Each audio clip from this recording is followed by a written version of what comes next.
on va passer à la première table ronde, donc, qui s'intitule le QR code augmenté GS1, une transformation du secteur de la grande distribution au travers des marques distributeurs et du passage en caisse. Donc l'idée ici, ça va être de pouvoir mesurer quel est l'impact de ce standard sur les enseignes distributeurs qui vont nous rejoindre tout à l'heure. Donc on aura 3 intervenants. Donc on va pouvoir échanger là-dessus pendant 40 minutes, puisqu'il faut être quand même conscient que ce standard-là, il va avoir un rôle transformationnel et décisif sur les grandes distributions, sur les enseignes distributeurs, puisque va y avoir bon nombre d'aspects qui vont changer pour répondre aux enjeux qu'on a listés précédemment. Voilà, donc vous l'aurez compris, avec les 3 intervenants du jour, on va partager quels sont les changements qui catalysent le QR code augmenté GS1. Et donc, pour ce faire, je vais appeler nos 3 intervenants, qui sont Yvan Chamielec, Jérôme Lemay et Ménoir Lounès. Vous pouvez les applaudir.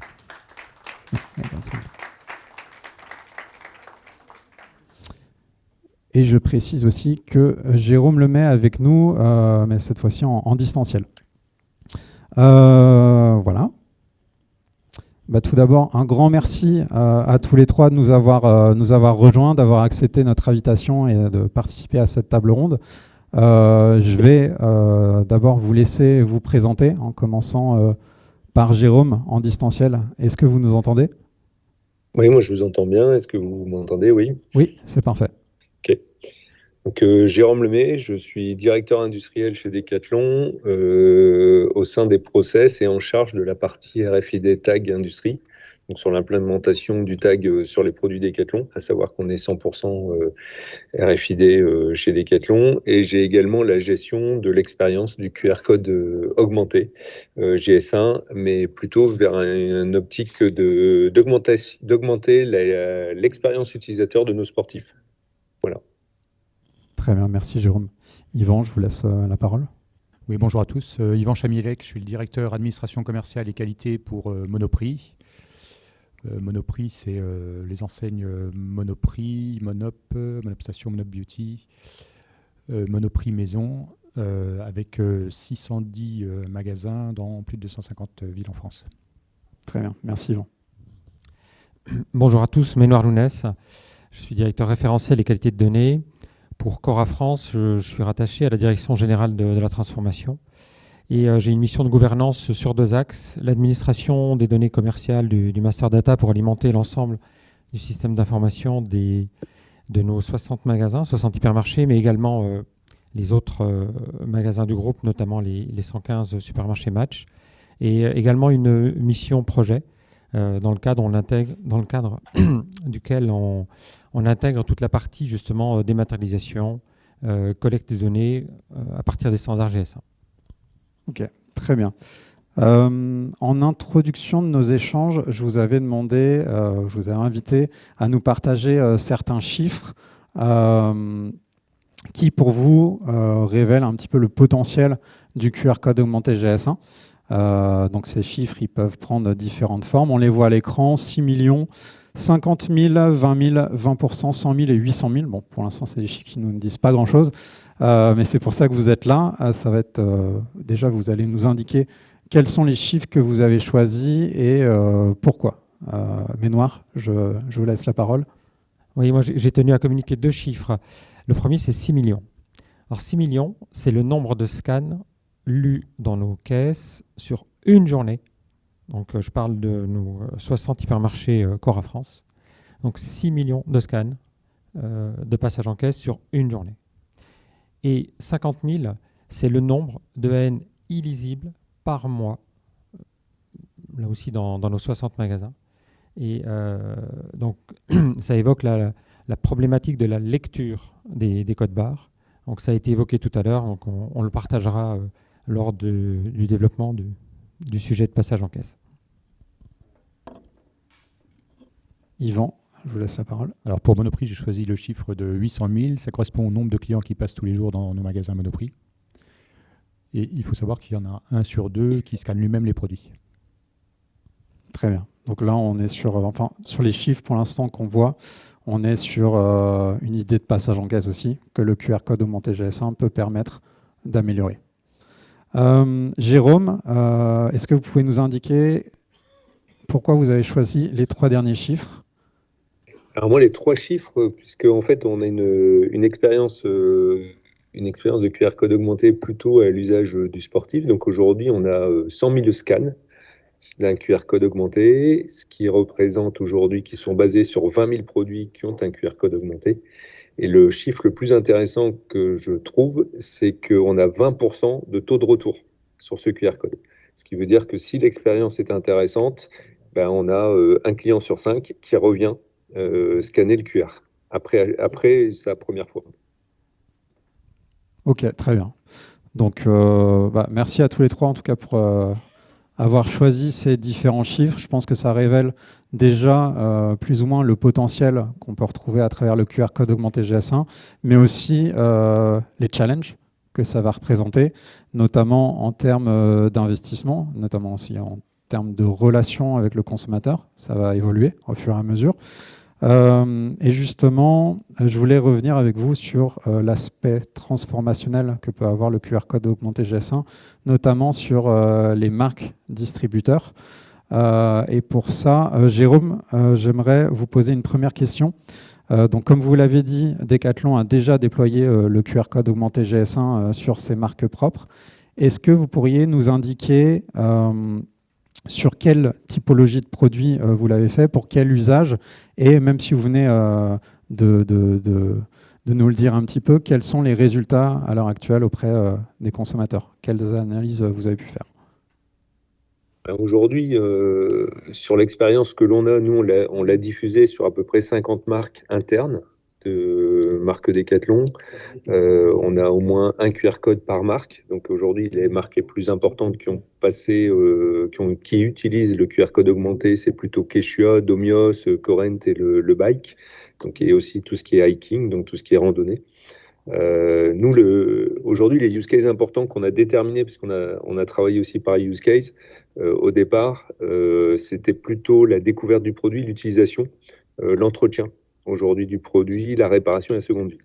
Alors, on s'aperçoit que suite à des audits et des surveys en fait sur notre outil de CMS, donc la partie front de l'expérience, on a 80% de nos utilisateurs qui sont satisfaits du contenu. Donc ça, c'est une très bonne nouvelle. Essentiellement, les utilisateurs regardent les vidéos, l'installation, comment dépacker le produit, comment monter le produit, bien entendu, les notices et aussi les services, puisqu'en fait, on a une association de services vers des supports, des assurances, et ça, c'est le plus important. Voilà. Et ce qui nous permet aujourd'hui, sur certaines catégories de produits, de dire que grâce au QR code augmenté GS1, on a un accès en fait à l'expérience utilisateur du sportif et on arrive aussi à enrôler des clients sur des sites de coaching et en provenance du QR code. Donc c'est vraiment une valeur ajoutée. Très bien. Donc des résultats plutôt positifs, pour résumer en tout cas sur l'usage. Oui. Très bien. Très encourageant. Quels sont les challenges, défis que vous avez rencontrés pour mettre en place ce QR code augmenté GS1? Est-ce qu'il y a des choses que vous avez dû faire évoluer en interne au sein de Decathlon? Alors, clairement, oui, puisque en fait, l'objectif du QR code augmenté, ça a été de déterminer qu'il nous faut une fondation, c'est-à-dire que la redirection est importante. C'est-à-dire qu'on ne peut pas se permettre demain d'avoir un QR code augmenté avec un 404, avec une erreur 404. Donc on gère vraiment, la première brique qu'on a posée, c'est la redirection. C'est-à-dire que le QR code amène avec un GS1 Digital Link, en fait, amène à une expérience et redirige bien vers l'expérience attendue du sportif. Donc ça a été la première brique. Et la deuxième brique, et le point essentiel, c'est toute la partie communication, marketing qu'on a derrière. Et on a dû construire avec la marque, avec l'identité de la marque, l'ensemble des guidelines pour bien déterminer que l'expérience soit la même pour le client. C'est-à-dire que j'utilise un produit Corent ou j'utilise un produit vélo, j'ai un moment, je dois me retrouver dans l'expérience Decathlon. Et ça, la difficulté, c'est un peu de centraliser ces efforts au sens United de Decathlon. Voilà. Très bien. Donc, je pense que ça revient aussi à la transversalité du QR code augmenté GS1. Il y a plusieurs domaines métiers qui doivent être impliqués lors d'un process de mise en œuvre. Donc là, l'IT, la com, le marketing, etc. Oui. Très bien. C'est un travail très cross. C'est pas du tout en silo, en tout cas. Exactement. Maintenant, je vais avoir un petit peu la même question pour vous. Alors, vous n'avez pas forcément encore de QR code augmenté GS1 sur vos mock-up propres, mais je sais que vous y réfléchissez. Justement, vous en êtes où dans ce processus de réflexion? Quels usages vous voudriez en faire? En fait, l'utilisation des QR codes chez Coral est un peu historique. On avait commencé à gérer un QR code déjà en 2009 pour nos collections non alimentaires. C'était vraiment pour un pur besoin interne. Mais aujourd'hui, l'actualité nous pousse donc dans l'usage de ces QR codes. Et concrètement, pour répondre à une réglementation et à un engagement consommateur, celle qui porte sur ce qu'on appelle communément donner un co pour les vins, les boissons, nous avons obligation d'afficher certaines informations réglementaires début décembre. Donc ça concerne tous les fabricants de vins, mais également les enseignes en tant que détenteurs de marques distributeurs.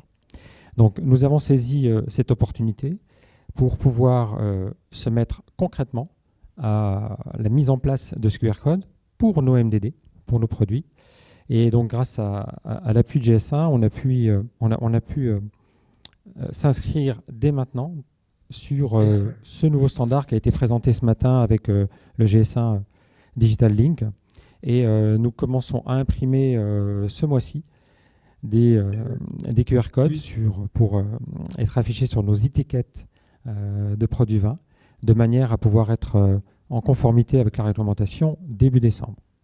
Donc voilà. Donc ça, c'est un aspect concret. Alors c'est intéressant parce que ça nous a amené à avoir justement la réflexion de la gestion de ce QR code, mais déjà de manière anticipée sur cette notion de QR code augmenté pour pouvoir en faire de plusieurs usages en termes de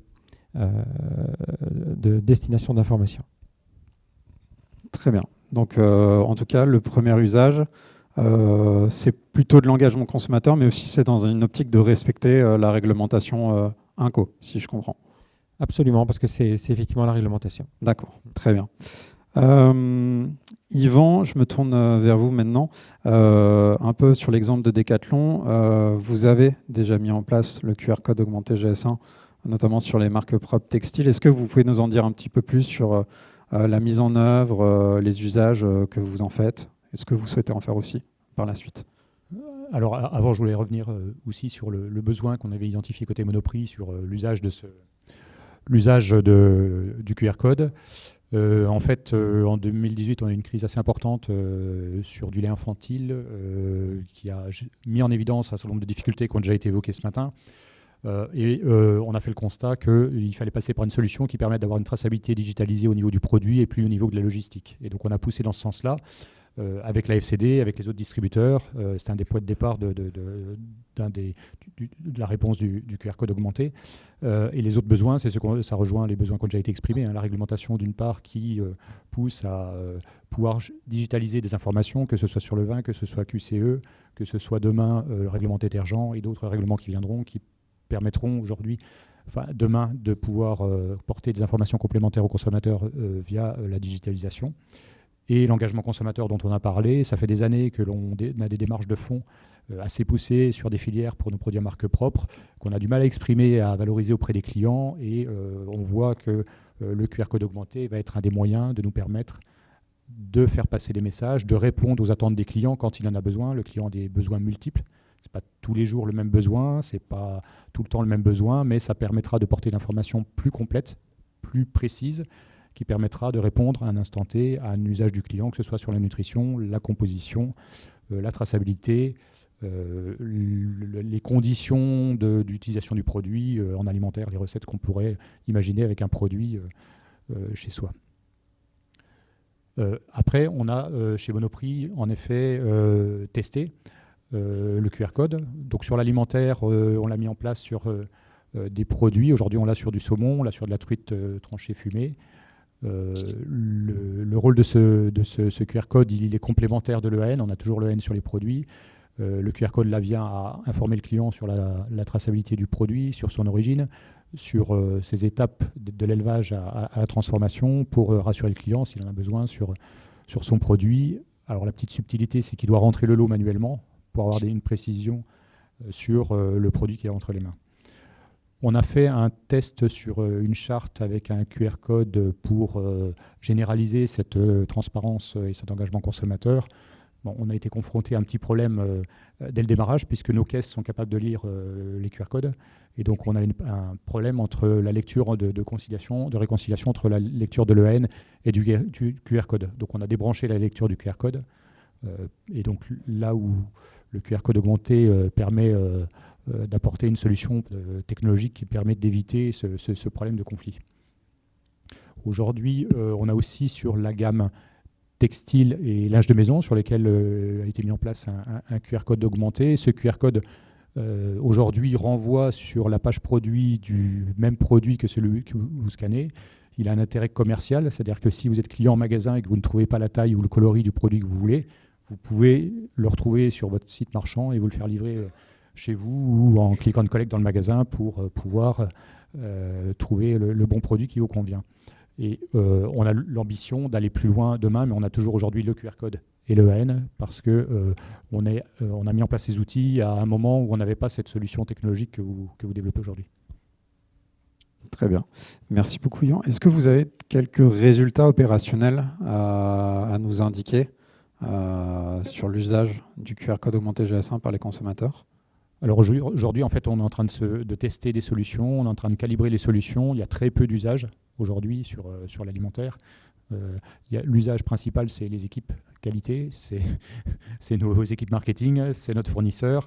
Mais on est convaincu que c'est une solution d'avenir et que l'utilisation et l'usage va se développer assez rapidement dans les prochaines années. Très bien. Merci beaucoup. Jérôme, donc vous avez dit que vous utilisiez déjà le QR code augmenté GS1, notamment pour faire de l'engagement consommateur, renvoyer vers des vidéos, faire un peu de cross-selling également. Est-ce que vous avez déjà réfléchi à une roadmap en interne sur d'autres cas d'usage qui seraient pour vous prioritaires jusqu'à cette ambition de fin 2027 ? Alors aujourd'hui, clairement, l'avantage du QR code augmenté ou des expériences qu'on a données, c'est que cela donne envie en fait au sport d'aller créer le pont entre le client et le produit. Donc c'est aussi l'avantage du QR code, c'est de créer ce pont. Et en fait, on s'aperçoit que les sports ont vraiment une ambition d'aller chercher en fait une expérience pour le client, mais aussi des services. Donc il y a réellement une roadmap qui est en train de se mettre en place en fonction des sports, à la fois sur l'expérience, mais sur le service de maintenance book, de traçabilité aussi de mon produit, de réparation du produit ou de la circularité. Donc ça, c'est vraiment dans la roadmap. Après, il y a une roadmap qui nous est imposée, c'est le passeport digital, et donc on ne pourra pas l'éviter, entre autres sur le textile ou sur la batterie. Donc dans la roadmap aujourd'hui du QR code augmenté, clairement le passeport digital prend une partie importante, et c'est pas forcément le plus simple, puisqu'en fait il y a toute la partie traçabilité qui doit être aussi consolidée et qui doit être interopérable. Donc c'est vraiment notre axe prioritaire sur les mois et les années qui viennent. Ok, très intéressant. Donc des enjeux quand même très, très long terme aussi, liés aussi à la seconde vie des produits, etc. Très bien. Alors, pour continuer, je souhaitais maintenant peut-être orienter le focus, là on était plus sur les marques distributeurs, peut-être orienter le focus sur le passage en caisse et sur la date de 2027. Donc on l'a déjà présenté, cette ambition elle est sur toutes les lèvres.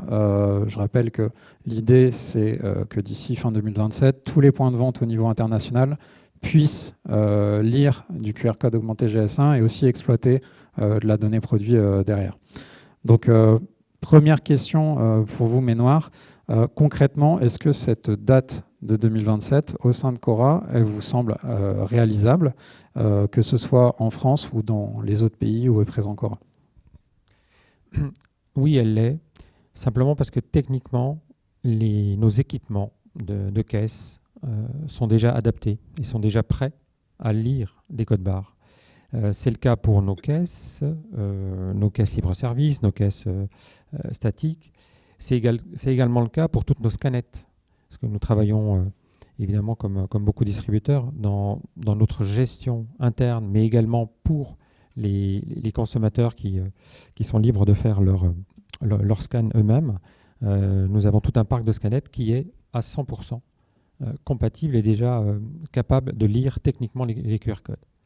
Après, il reste la question de l'exploitation des informations, parce qu'aujourd'hui, c'est une simple lecture, mais l'exploitation des informations, telle que ça a été très bien présenté ce matin avec les multiples directions, ça c'est quelque chose qui reste à mettre en place.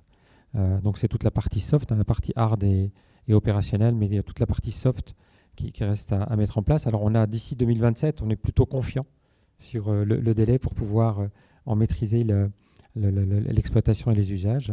Et justement, toutes les expériences que nous menons, que mènent nos confrères, mais que nous menons aussi, notamment avec ce qu'on va faire au niveau du QR code sur les vins, vont nous permettre justement de mieux nous préparer de manière opérationnelle à cette échéance. Très bien. Donc, si je résume, pour vous, le passage en caisse, en tout cas sur le principe de la lecture, c'est déjà live, puisque vous avez déjà des systèmes de caisse, des scanettes qui peuvent lire du 2D. Le challenge, c'est plutôt sur l'exploitation de la donnée produit en soi. Oui, tout à fait. Alors, je rajoute un autre défi qui a été également évoqué, mais c'est vraiment sur la fluidité du passage en caisse.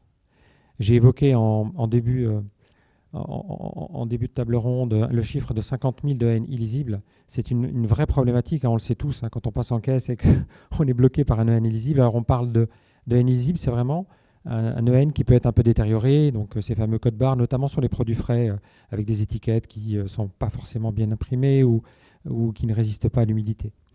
Donc on attend beaucoup de la part du QR code. Ça a été bien présenté avec la redondance d'information, puisqu'un QR code légèrement abîmé peut encore être lu pour pouvoir identifier le produit et le prix. Sachant que ce sont quand même les deux informations clés qu'on souhaite lire au moment du passage en caisse.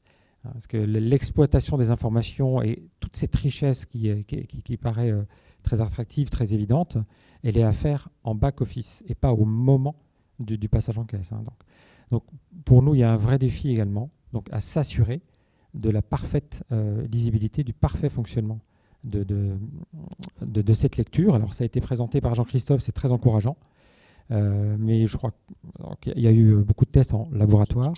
Il s'agit à présent de faire des tests en situation réelle. Et on a déjà exprimé notre volonté de participer à ces tests en situation réelle. Très bonne nouvelle. Merci, Ménoir. Yvan, je voulais savoir, qu'est-ce que pour vous, ça implique en termes de changement chez Monoprix d'intégrer le QR code augmenté GS1 dans le passage en caisse, et quelles actions vous avez mis en œuvre à l'heure actuelle? Alors, comme pour Cora, nos systèmes d'encaissement sont déjà capables de lire les QR codes. On a changé tous nos systèmes d'encaissement ces dernières années. Donc, on a des systèmes récents. Et maintenant, on travaille sur le fond, sur les outils, le software, pour être capable, derrière, d'interpréter les informations au niveau des systèmes de passage en caisse. Ok. Donc, un travail qui est en cours. On commence le travail avec l'ASI chez nous pour identifier comment on va le faire, avec quels outils, quelles sont les solutions, d'une part. Et d'autre part, on a un besoin de standardisation, en effet, pour être capable de pouvoir interpréter correctement les données qui seront codifiées, puisque, vous le savez comme moi, chaque fabricant a son propre système de codification de numéro de lot et de DLC. D'accord. Donc un petit peu comme pour Cora, c'est plus l'optique de l'exploitation de données produits qui est un challenge à l'heure actuelle. Mais en tout cas, sur la lisibilité du QR code augmenté GS1, c'est déjà live, on va dire, puisque vous avez déjà effectué les investissements. Jérôme, alors, pour ceux qui ne le savent pas, Decathlon utilise majoritairement la technologie RFID pour le passage en caisse. Est-ce que, en parallèle, vos systèmes de caisse peuvent lire du QR code augmenté GS1? Est-ce que c'est quelque chose auquel vous vous y préparez? Alors aujourd'hui, comme vous l'avez dit, nous on est plutôt en RFID, donc on a un backup en caisse de lecture. Alors on utilise le databar, donc sérialisé. Par contre, oui, il y a une partie du parc qui est déjà opérationnelle sur la lecture du QR code augmenté, donc ça nous permettrait de remplacer le databar par le QR code augmenté, sérialisé bien entendu. Par contre, pas forcément aujourd'hui. Il y a un point de contrôle qu'on doit faire, c'est est-ce qu'on est vraiment dans la capacité, et là on est plutôt sur du firme, la capacité de lire le QR code augmenté avec le nom de domaine, etc. Comme vous l'avez expliqué, le 01 et la décomposition, en fait le décodage de l'ensemble des informations sérialisées, en fait. Et ça, c'est vraiment un travail de fond qui doit être fait pour les caisses, mais qui doit être aussi fait d'ailleurs par la logistique, parce qu'on a un grand débat aussi sur l'utilisation du QR code augmenté en logistique, entre autres pour l'e-commerce, parce que ça veut dire qu'il n'y a pas que les caisses qui vont être concernées, mais que ça va être transverse à l'ensemble des domaines, à la fois de la supply, logistique et retail. Donc c'est un sujet qui est en cours et qu'on va mener rapidement, puisque si on veut atteindre 2027, il va falloir qu'on le mène assez rapidement. D'accord. Donc les équipes sont déjà mobilisées, en tout cas pour traiter ce sujet en interne, de ce que je comprends. On a démarré le sujet, il n'y a pas si longtemps que ça. Pour le coup. Comme on est RFID, le principe, c'est que ce n'était pas le sujet prioritaire, mais là, oui, on l'a démarré. Très bien. OK. Peut-être une dernière question avant de conclure. Si vous auriez un ou plusieurs conseils à donner à l'auditoire du jour pour se préparer au QR code augmenté GS1, ce serait lequel ou lesquels? Ménoir, si tu veux prendre la parole. Tout simplement de bien collaborer, bien se rapprocher des équipes GS1. Elles sont experts, on le voit, elles le démontrent bien. Le conseil que j'aurais à donner, c'est d'associer à la fois les équipes métiers, mais également les équipes IT, pour qu'elles puissent s'approprier totalement ce sujet. Sachant qu'il y a une dimension IT qui n'est pas complexe, je dis ça pour mes collègues de l'informatique, et pour les équipes métiers, c'est déjà de se préparer aux multiples usages qu'on va pouvoir en exploiter. Ça a été bien présenté dans la présentation. J'attirais notamment l'attention sur un usage qui n'a peut-être pas été bien décrit, mais c'est toute la gestion des avantages consommateurs. On a aujourd'hui une vraie problématique lors du passage en caisse avec les coupons de réduction et autres qui génèrent beaucoup de temps et de gestion par nos hôtesses de caisse. Et clairement, ça, c'est un usage qui aurait un bénéfice à forte valeur ajoutée. Voilà. Donc, c'est toute cette perspective d'usage, d'exploitation qu'il faut pouvoir déjà commencer à préparer avec les équipes métiers. Voilà. Donc, bien se rapprocher des équipes GS1 vraiment pour s'approprier le sujet. Merci. Côté Monoprix, on est convaincu que c'est une révolution, comme vous, qui apportera une réponse à un certain nombre d'usages qui aujourd'hui ne sont pas faciles à mettre en œuvre ou à exprimer. Et comme le disait Ménoir, c'est un travail de fond de préparation entre équipe informatique, équipe vente, marque propre, marketing, pour pouvoir structurer les données, identifier les priorités et mettre en œuvre, alors certainement faire du test and learn, parce qu'on ne trouvera pas la martingale immédiatement, mais au moins pour tester et voir quels sont les usages qui fonctionnent le mieux auprès des clients. Très bien, merci. Et Jérôme, pour terminer? Moi, le point le plus important, c'est bien la relation IT, besoin opérationnel est hyper importante, ça a été cité. Et moi, je pense aussi que c'est la définition du besoin et de la cible du QR code augmenté qui doit être très claire. Pourquoi? Parce qu'en fait, avec le QR code augmenté GS1, l'avantage, c'est qu'on peut adresser plein de use cases qui ont été montrés, à la fois sur la caisse, mais aussi sur l'expérience utilisateur, sur les informations, sur la transparence, sur le recyclage, la circularité. Et je pense qu'il faut s'attaquer au sujet, mais être très clair sur notre cible et pas forcément, et bien la manager dans une roadmap pour viser le client. Voilà. Très bien, merci à tous les trois. Je retiens qu'il y a quand même les mêmes conseils, on va dire, d'intégrer les domaines métiers IT notamment, logistique, marketing, communication, etc. On le répète encore, mais c'est un sujet très transverse, donc c'est important de le faire. C'est ce qu'on a vu tout à l'heure aussi dans les besoins de la communauté d'intérêt PGC, donc ça se rejoint totalement. Et effectivement, de bien cibler les usages prioritaires pour les anciens distributeurs aujourd'hui. Très bien. Un grand merci en tout cas à tous les trois. Je pense que... Merci.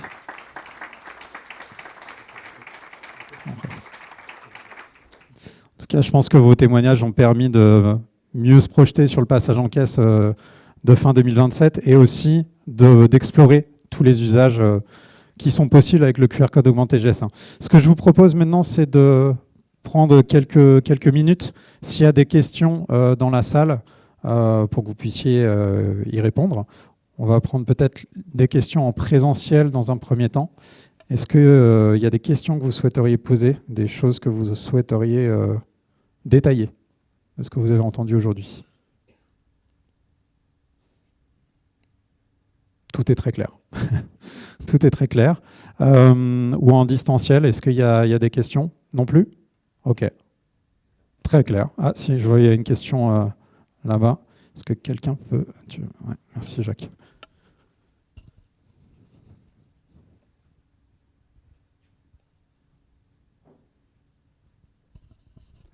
Bonjour, Benoît Fartois, Leclerc. Moi, j'avais une question par rapport à la génération de ces QR codes augmentés. Donc, si j'ai bien compris, c'est vos distributeurs qui les génèrent avec les contenus augmentés que vous souhaitez mettre dans le lien. Est-ce que ça veut dire qu'il y a une organisation spécifique à mettre en place chez vous, ou alors vous travaillez avec les industriels pour qu'ils le fassent à votre place? Merci pour la question. C'est vrai qu'elle est importante en termes de gestion. Alors, quand on parle de QR code qu'on peut gérer au niveau d'un distributeur, on est d'accord que ça concerne ceux qui portent sur les marques distributeurs. C'est à nous de les générer. C'est comme ça qu'on le voit. Et c'est une question importante parce qu'il ne s'agit pas seulement de les générer. N'importe qui peut générer un QR code avec un outil sur le marché. Ce qui est important, c'est de pouvoir aussi les stocker, les tracer également, de manière à ce qu'ils soient partagés, exploités sans confusion. Parce qu'il n'y a rien de plus commun qu'un QR code avec un autre QR code. Donc il faut pouvoir bien l'identifier. Alors, je vous parle de notre expérience. Alors nous, à Cora, on a la chance d'avoir un service IT très performant sur ces sujets. Ils ont su nous générer les QR codes et les enregistrer dans notre DAM, associés aux produits concernés. Parce que là, on est en train de parler d'un QR code donc associé à un produit. Je donnais l'exemple du vin. Donc, nous avons ce QR code généré, stocké dans notre DAM, visible sur nos fiches produits et avec le lien, le lien fort avec le produit, simplement avec son nommage, puisqu'il est nommé avec le GTIN du produit concerné. Pour ce qui est de Monoprix, une approche un petit peu différente, elle est double. À la fois sur l'alimentaire, on est plutôt sur les QR codes gérés par nos fabricants. Et sur le textile, c'est du QR code interne. Mais on va évoluer de toute façon vers un système propriétaire et propre à Monoprix sur la marque propre, puisqu'on doit pouvoir piloter, maîtriser l'information et derrière gérer aussi la donnée qu'on va communiquer aux clients sur les différents enjeux. Et pour la partie Decathlon, complètement en interne, comme je l'ai expliqué, on a un outil de redirection qui est très important. Très bien, merci à tous les trois. Il y a une autre question. Ouais, j'ai une toute petite question. Notamment, Yvan, tu as évoqué tout à l'heure le cas d'usage, il me semble, traçabilité sur du saumon ou de la truite, filière Monoprix du coup. Tu as donné la subtilité pour l'instant que le consommateur, je crois, devait aller saisir son numéro de lot. C'est un choix de départ ou à terme, l'objectif, c'est bien que le consommateur, en scannant le QR code, puisse directement tomber sur le lot en question. Alors on essaye d'être pragmatique, c'est-à-dire comme on veut porter l'information au client et qu'on n'a pas forcément tous les outils qui sont structurés pour pouvoir le mettre en place, on s'est appuyé sur des outils proposés par notre fournisseur. Aujourd'hui, ce n'est pas un QR code augmenté dans le sens où c'est une information statique qui n'est pas dynamique, qui est rendue dynamique par quand on se connecte sur le site. Et sur le site, on complète avec des informations de traçabilité. Aujourd'hui, le QR code ne permet pas d'avoir des informations au lot de produits précisément. Mais pour aujourd'hui, nos outils ne sont pas forcément bien organisés, bien développés. On est en train de le faire. C'est un travail de longue haleine. Et aujourd'hui, pour répondre à des problématiques ou à des questions, et pour tester aussi les modèles, on a décidé de partir sur des propositions qu'on peut avoir. C'est pareil pour le vin. Pour le vin, aujourd'hui, on va s'appuyer sur une base fournisseur. Mais c'est l'avantage, c'est que tu vas pouvoir, au fur et à mesure, tu es sur une phase transitoire et avec le même support, pouvoir compléter les informations qui viennent derrière en fonction de ton avancement SI et autres. Alors on sera obligé de changer le QR code, parce qu'aujourd'hui, pour le passage en caisse, on a l'identifiant principal du produit, c'est le N13. Demain, le N13 va muter vers un QR code augmenté, et à ce moment-là, on intégrera un QR code spécifique à Monoprix pour le produit Monoprix et piloté par nous. Alors après, ça pourra renvoyer à des infos qui sont celles du fournisseur, du fabricant. On pourrait très bien faire le lien aujourd'hui avec le même site, avec un QR code Monoprix augmenté. Pour l'instant, pour les questions de gestion des QR codes chez nous, on ne l'a pas mis encore en place, mais ça va venir. Très bien. Vous êtes un petit peu sur un entre-deux pour l'instant, en tout cas de ce que je comprends, sur les produits alimentaires, type l'exemple qu'on donnait, saumon d'élevage, puisque ça intègre des données dynamiques, donc ça demande aussi de l'investissement en termes d'IT, etc., sur l'exploitation, ce que je comprends.